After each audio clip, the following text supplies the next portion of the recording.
2 वाजता एक अर्धा तास झाला असेल लेट मध्ये. कधी सांगा बोलायचं. ठीक आहे, मग 2 मिनटं आहेत ना. हे कर, हे ओढ बाहेर जरा. मला अतुल सावेंनाही फोन लावून आता हे नाही रे ओढलं, हे ओढायचं, हे ओढलं पत्रकार परिषद सुरू आहे. पत्रकार परिषद. हॅलो. हो येस. मी जेवूनच आले. मला काय औषधं चालू झाले. मला परत ते ऑपरेशन झालं सांगितलं त्यांनी. अतुल सावे महत्वाचे फोन कोणते लावायचे गिरासे ना बोलले मी रात्री. प्रतीक बाफना आणि माझे आर्किटेक्ट हे 2 एक्स्ट्रा अपॉइंटमेंटचं दाखव. येस, मला जरा एक फ्रेम दाखवा ना. मी बघितलंच नाही. गाडीत लिपस्टिक लावलं मी, तयार नाही. चालेल, मी एवढे वर्ष राहून ते माझ्याकडून चुकतंच. प्रकरण अरे आपला आरक्षणावर विषय. फ्रेम द्या ना, बघू द्या मला.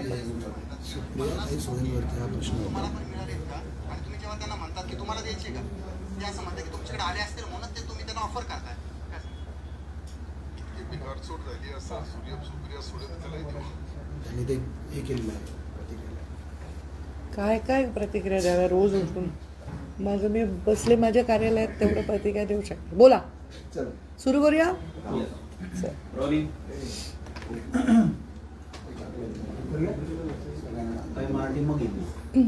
ठीक आहे, तुम्ही प्रश्न विचाराल का मी बोलू.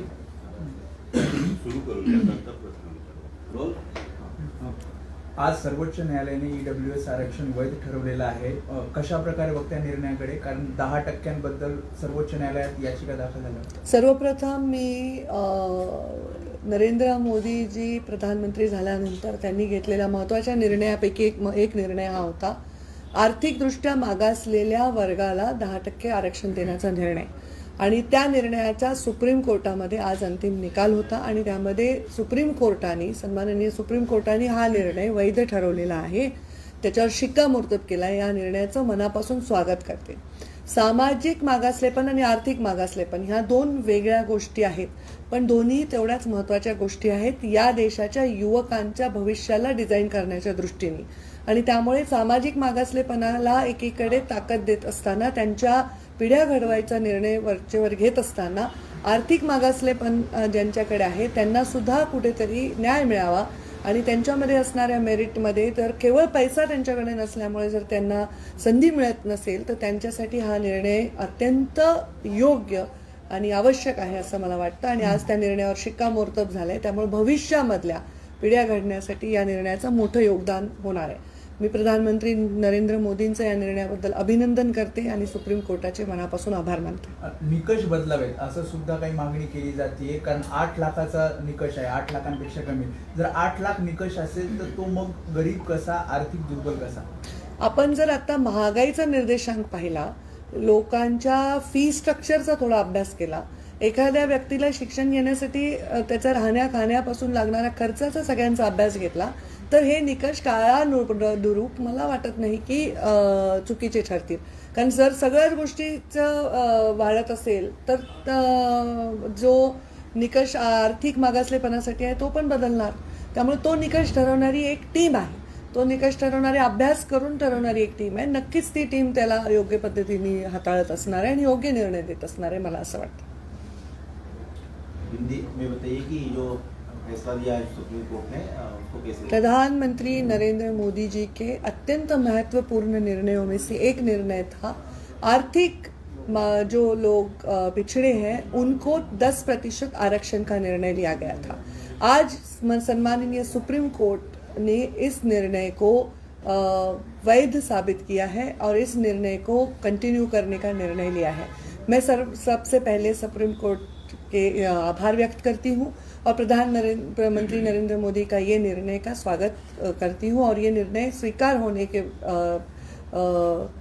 निर्णय पर आनंद व्यक्त करती हूँ. इससे जो पीढ़ियां हैं जो आर्थिक दृष्टि से पिछड़े हुए हैं, यहाँ समाज में दो पिछड़े वर्ग है, एक आर्थिक दृष्टि से पिछड़ा है, एक सामाजिक दृष्टि से पिछड़ा है।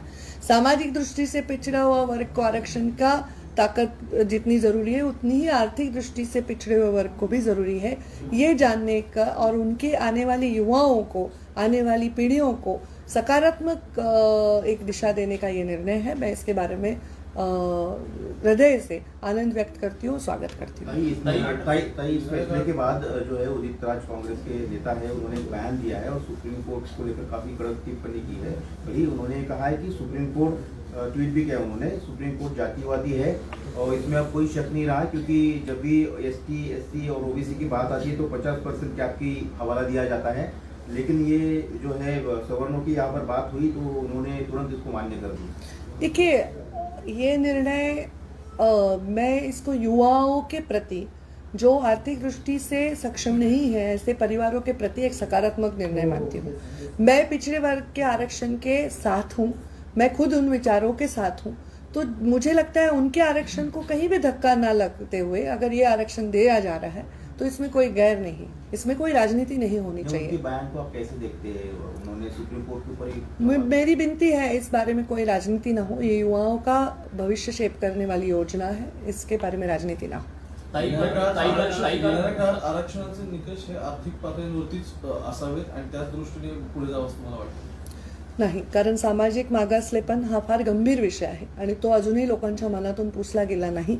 त्यामुळे सामाजिक मागासलेपण जोपर्यंत मनातून जात नाही, जातीपातीच्या भिंती जोपर्यंत माणसाच्या व्यवहारात, मनामध्ये, त्याच्या रोजच्या जीवनामध्ये पडत नाही, तोपर्यंत सामाजिक मागासलेपण ह्या एक लोकांच्या मनामधला विषय कायम राहील आणि त्यांना ताकद देण्यासाठी, सामाजिक मागासलेपण कायमचं सोडण्यासाठी त्या आरक्षणाला कंटिन्यू ठेवणं आवश्यक आहे असं मला वाटतं। काल भाजपची जागर यात्रा होती, त्यामध्ये पूनम महाजन असं म्हटलं की माझ्या वडिलांना कोणी मारलं हे मला माहिती आहे, मला त्यामागचा मास्टर माइंड सुद्धा मला माहिती आहे आणि जेव्हा तुम्ही सत्तेत होतात तेव्हा तो का समोर आला नाही, असं त्यांनी थेट आरोप केला। मला त्यांचं काही स्टेटमेंट मी ऐकलं नाही, पण नक्कीच त्यांचं स्टेटमेंट कुठल्या तरी एका विशिष्ट स्टेटमेंटवर अवलंबून असेल आणि त्यांनी ते पूर्ण विचारार्थी मांडलं असेल। ताई, काही वेळापूर्वीच कृषी मंत्री जे आहेत राज्याचे अब्दुल सत्तार यांनी खासदार सुप्रिया सुळे यांना शिवी देणारे एक वक्तव्य केलेलं आहे। कशा प्रकारे बघताय का महिला खासदाराला राज्यामध्ये स्वतः कृषी मंत्री कशा प्रकारचं वक्तव्य?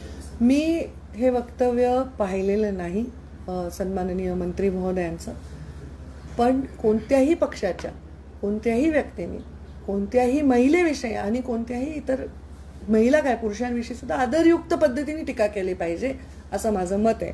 जर टीकाची पातळी घसरत असेल तर ते अयोग्य आहे। गुलाबराव पाटलांनी सुद्धा सुषमा अंधाऱ्यांबाबत तसंच वक्तव्य जाहीर केलं आहे, नक्की असा उल्लेख त्यांनी केलेला। कुठेतरी पातळी राजकारणाची घसरते का किंवा महिला राजकारणाची पातळी घसरू नये याची काळजी सर्वांनी घेणं आवश्यक आहे। एखादा व्यक्ती जे बोलतो त्या बोलण्याचं भांडवल न करणं हे सुद्धा आपली जबाबदारी आहे। त्यामुळे मला असं वाटतं की मी माझं जे मत मांडलंय ते मत कायम आहे, कोणी याचं भांडवलही मीडियाने सुद्धा करू नये असं मला वाटतं।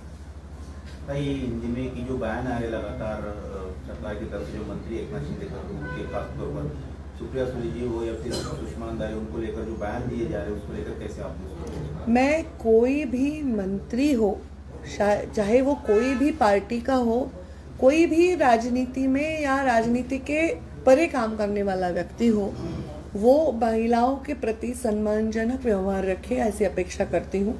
और मैं सिर्फ राजनीति में नहीं तो राजनीति के बाहर भी महिलाओं को सम्मानजनक व्यवहार मिलना चाहिए।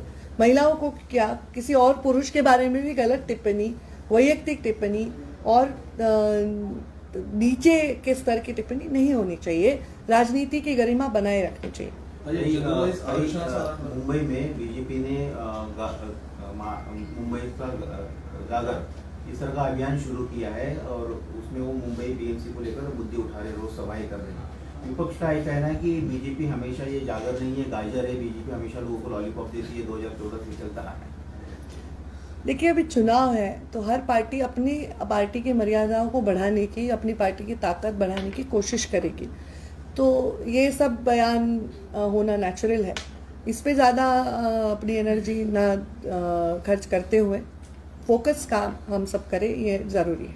पूनम जी ने जो बयान दिया था, कल पूनम जी ने जो बयान दिया था उसको- मैंने वो बयान सुना नहीं, तो इसलिए उस बारे में मैं टिप्पणी नहीं कर सकती। पर जब वो कह रही है कुछ, तो किसी चीज़ के रिप्लाई में या किसी चीज़ के रिस्पॉन्स में कह रही होंगी और विचारपूर्वक कह रही होंगी। तर आरक्षणाचा जनरल आराखडा आहे, त्याच्यानुसार 50% पुढे कोणतीही एक्सेसिव्ह गोष्टी झाल्या नाही पाहिजे असं 1992च्या तरतुदीत म्हटलेलं आहे. आता आपण दिवसेंदिवस वेगवेगळ्या घटकांना आरक्षण देऊ एक सत्ताधारी एक वेगळ्या प्रकारचं राजकारण साध्य करतात, त्यातून असं दिसतं का? कारण ते कॉन्स्टिट्यूशनच्या अगेन्स्ट जाऊ शकतं. कॉन्स्टिट्यूशनच्या अगेन्स्ट कुठली गोष्ट जायची नाही, काळजी घेणारी एक व्यवस्था आहे आणि त्या व्यवस्थेमध्ये एक व्यक्ती हा निर्णय घेत नसतो, त्याच्यामध्ये एक टीम बसत असते, अभ्यासू लोकांची टीम बसत असते, कायद्याचा अभ्यास होत असतो. आणि मला वाटतं की याच्यामध्ये सामाजिक आरक्षणाला धक्का न लावता जर होत असेल तर त्याचं काही स्वागत न करण्याचं कारण नाही. आर्थिकदृष्ट्या मागासलेल्या व्यक्तींना, सामाजिकदृष्ट्या मागासलेल्या व्यक्तींचं आरक्षण काढून दिलं गेलं आहे का? त्यामुळे इथे प्रश्न तो येतच नाही. नहीं, बीजेपी आज जो फैसला आया उसको लेकर विपक्ष का ये कहना है कि 2005 से इसकी शुरुआत हुई थी जब कांग्रेस की सरकार थी. अब मोदी जी की सरकार में ये फैसला कोर्ट ने सुना है, लेकिन बीजेपी जो है हर बात को लेकर इवेंट करती है और चुनाव जो कि 2 राज्यों में चल रहे हैं और दिल्ली में भी चुनाव चल रहे हैं, तो इसको लेकर फायदा लेने की बीजेपी कोशिश कर रही है, ऐसा उनका कहना है. मैंने यही कहा कि जब भी चुनाव होते हैं, हर पार्टी अपनी मर्यादाओं को बढ़ाने की, अपनी क्षमता और ताकत को बढ़ाने की, अपने विजय को प्रस्थापित करने की कोशिश करती है. इसके लिए कोई बंधन विपक्ष की पार्टियों को भी नहीं है, वो भी अपनी पार्टी बढ़ाने के लिए कोशिश करें. पर उनके कार्यकाल में अगर अच्छे निर्णय नहीं हुए या हुए अच्छे निर्णय वो लोगों तक नहीं पहुंचा पाए, इसकी जिम्मेदारी बीजेपी की नहीं हो सकती. भाजपची कुठेतरी कोंडी होते का युतीमध्ये? कारण सातत्याने आपण शिंदे गटातील जे आमदार असतील, मंत्री असतील, त्यांची वक्तव्य पाहत आहोत. म्हणजे आज दुसरं एक प्रकरण समोर आले, प्रकाश सुर्वे यांच्या नावाने यांनी सुपारी दिली होती अशी एक ऑडिओ क्लिप सुद्धा समोर आली आहे. इकडे प्रकाश सुर्वेंचं ऑडिओ प्रकरण असेल, व्हिडिओ प्रकरण असेल, सत्तारांचं वक्तव्य असेल, गुलाबराव पाटलांचं वक्तव्य असेल, कुठेतरी भाजपची प्रतिमा मलिन होते असं वाटतं. मला असं वाटत नाही, कारण ह्या सगळ्या व्यक्तिसापेक्ष विषय आहेत. त्यामुळे कोणाची प्रतिमा ही त्या व्यक्तीचीच प्रतिमा कमी किंवा जास्त होत असते जो व्यक्ती बोलत असतो. आता समजा मी इथे काही बोलले तर ते माझं वैयक्तिक स्टेटमेंट आहे. त्याच्यामुळे मला असं वाटतं की एकूणच सर्वांनी तो प्रोटोकॉल पाळावा आणि ह्याचं भांडवल पण केलं जातं. हे जास्त प्रमाणात भांडवल केलं जातं. एखादा व्यक्ती एखाद्या कॉन्टेक्स्टमध्ये बोलत असताना त्याचे वेगळे अर्थ लावणं हे पण मला वाटतं अति वाढत चाललंय आता. काँग्रेसची भारत जोडो यात्रा महाराष्ट्रात येते आहे.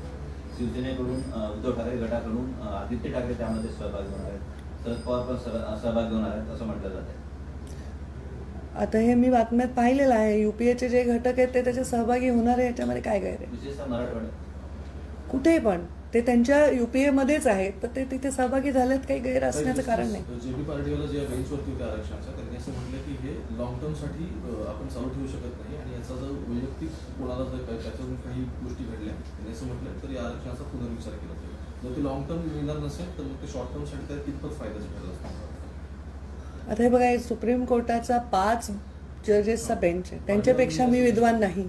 त्यामुळे त्यांनी जे बोललेत ते जास्तच महत्त्व आणि गंभीरतापूर्वक आहे. त्यामुळे त्याचा वेळोवेळी आढावा ते घेतील आणि वेळोवेळी त्याच्यावर निर्णय होतील, वेळोवेळी अपील्स होतील, वेळोवेळी चर्चा होतील असं मला वाटतं.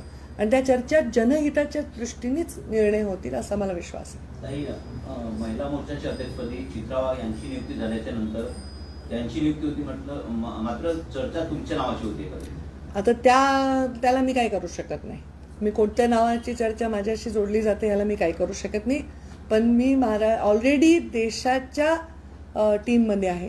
मी देशाच्या राष्ट्रीय अध्यक्षांच्या टीममध्ये आहे. मी एका मोठ्या संघटनातल्या सर्वात जुन्या असलेल्या आणि सगळ्यात ताकदवर असणाऱ्या प्रदेशाची सहप्रभारी आहे. त्यामुळे माझा त्या पदावर क्लेम असण्याचं काहीच कारण नव्हतं. त्यामुळे ही चर्चा चुकीची आहे, साफ चुकीची. थँक्यू. थँक्यू.